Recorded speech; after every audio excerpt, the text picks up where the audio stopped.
এখন ভোট দেওয়ার সময় জেনে বুঝে ইচ্ছাকৃতভাবে এমন মানুষকে ভোট দেয় যে এই মানুষটা ক্ষমতায় আসলে আমার চুরি, আমার ডাকাতি, আমার মদ, আমার জুয়া, আমার গ্যাস চুরি, আমার কারেন্ট চুরি, আমার যত নষ্ট ব্যবসা, এরা ক্ষমতায় আসলে সব ঠিক থাকবে। আর যদি আলেম ওলামারা আসে, হুজুররা আসলে, তাহলে তো বড় মুশকিল।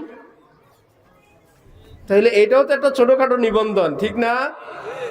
হাকিমুল উম্মত হযরত থানভী এখন থেকে 100 বছর আগে বলছিলেন, গণতন্ত্র যেই সমাজের মানুষ অশিক্ষিত, অসভ্য, বদ্দিন, ওই সমাজের জন্য বিপদ।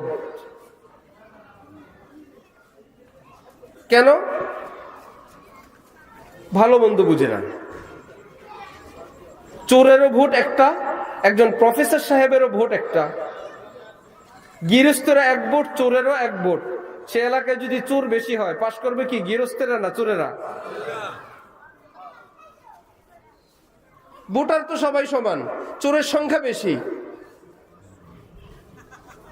তাহলে পাশ করবে কি গৃহস্থ না চোর? শিক্ষিত কম, মূর্খ বেশি, তাহলে পাশ করবে কারা? শিক্ষিতরা না মূর্খরা? সভ্য মানুষ কম, অসভ্য বেশি, অসভ্যদের পক্ষ থেকে একজন দাঁড়াইছে।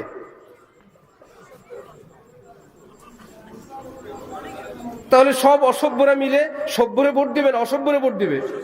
কেন? যে সভ্য সাহেব গেলে আমরা চুরি করলে হাত কেটে দিবে, আমরা ঝামেলা করলে এই করবে, আমাকে ডিসেল লাইন কেটে দিবে। দরকার নাই ভাই ঝামেলায়, আমাকে একটা অসভ্যরে ধরে পাশ করা।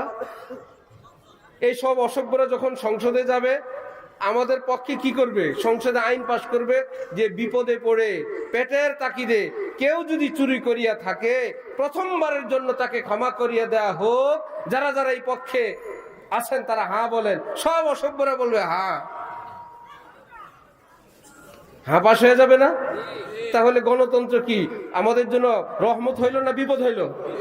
বিরোধী দলের শিক্ষিতরা সব যতই চিৎকার করে না বলে যে না 300 আসনে তোমরা 50 জন।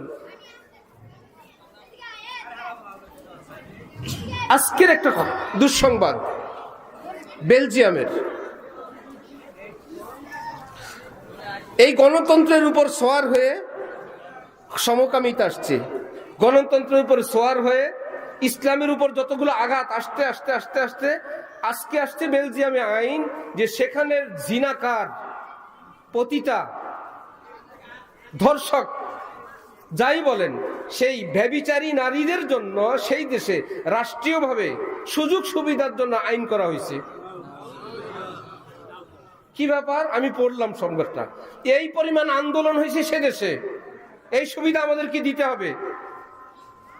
শেষে রাষ্ট্র দেখলো গণতন্ত্রকামী দেশ, জনগণের দাবি সেটা তো মানা আমাদের কর্তব্য, আমাদের তো কাজ জনগণের দাবি মানা।